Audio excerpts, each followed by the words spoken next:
Hello, everyone, and welcome back to the channel. Today, we're diving into one of the most fascinating stories in human history, the story of Japan. It's a land where ancient traditions meet cutting-edge technology, where samurai honor once ruled the battlefield, and where silence and simplicity became forms of art. But behind the cherry blossoms and neon lights lies a history filled with mystery, resilience, and transformation. Let's begin. Japan's story starts deep beneath the Pacific Ocean. Millions of years ago, shifting tectonic plates pushed land upward, forming four main islands: Honshu, Hokkaido, Kyushu, and Shikoku. But what's fascinating is this. According to geological research, Japan was once connected to mainland Asia. Over time, rising sea levels separated it, isolating the people who lived there. This isolation would shape Japan's destiny, creating one of the most unique cultures on Earth. Archaeologists discovered ancient pottery from the Jōmon period, dating back more than 16,000 years, making it some of the oldest pottery in the world. The Jōmon people weren't warriors or kings. They were hunters, artists, and dreamers who left behind intricate clay designs, the earliest sign of Japanese creativity. Around 300 BCE, something changed. New people arrived from the Asian mainland, bringing with them rice farming, metal tools, and weaving techniques. This was the Yayoi period, and it transformed Japan forever. Rice wasn't just food. It became the foundation of society, economy, and even spirituality. Villages formed, then clans, and eventually, a nation began to take shape. In fact, one of the earliest recorded rulers was Queen Himiko, a mysterious woman mentioned in Chinese records. She ruled not with swords, but with spiritual power, commanding respect through diplomacy and belief. Many historians still debate if she was real or a legend turned queen. By the 4th century, one powerful clan, the Yamato, began to unite the islands. From this clan rose a line of rulers who claimed divine ancestry from Amaterasu, the sun goddess.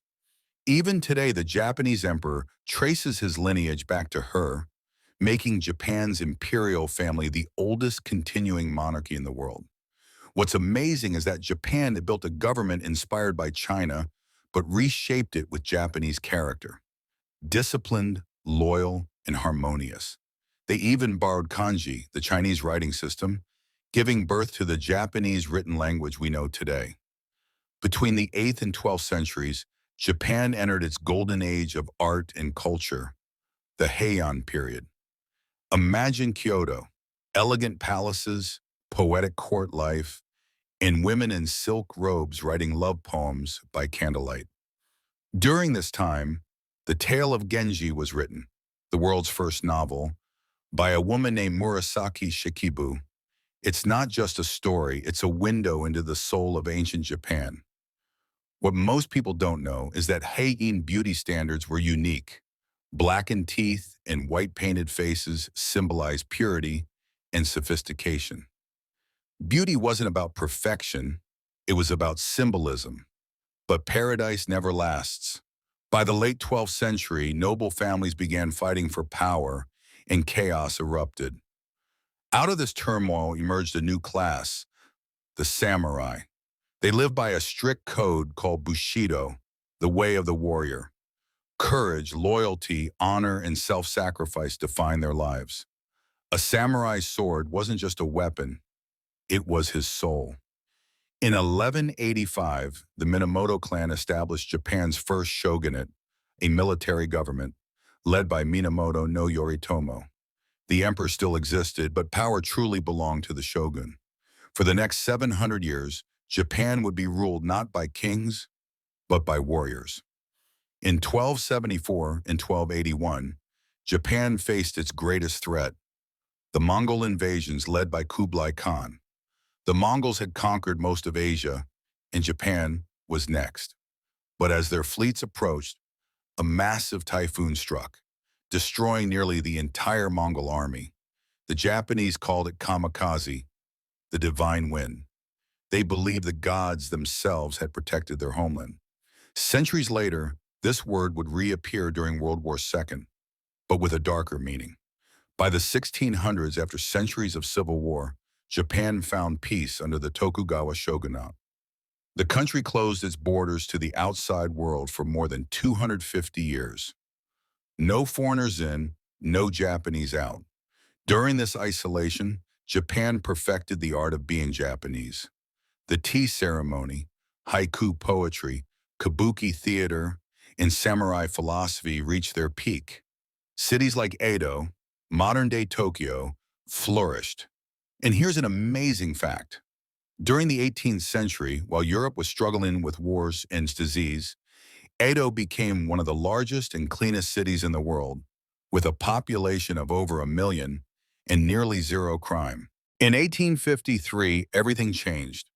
American warships, called the Black Ships, arrived under Commodore Matthew Perry, demanding Japan to open its ports. For the first time in centuries, Japan faced the modern world. Within decades, Japan transformed from a feudal society into a modern industrial power. The Meiji Restoration of 1868 abolished the samurai system, introduced Western science, and built railways, factories, and universities. In just 50 years, Japan achieved what took Europe centuries. But modernization came with ambition and war.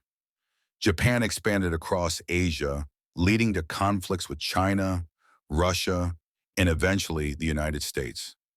The devastating bombings of Hiroshima and Nagasaki in 1945 changed history forever. It was the first and only time nuclear weapons were used in war. Yet from that unimaginable destruction, Japan rebuilt itself, not through conquest, but through innovation, discipline, and creativity. By the 1970s, Japan became an economic superpower. Brands like Sony, Toyota, Nintendo, and Panasonic redefined technology and entertainment.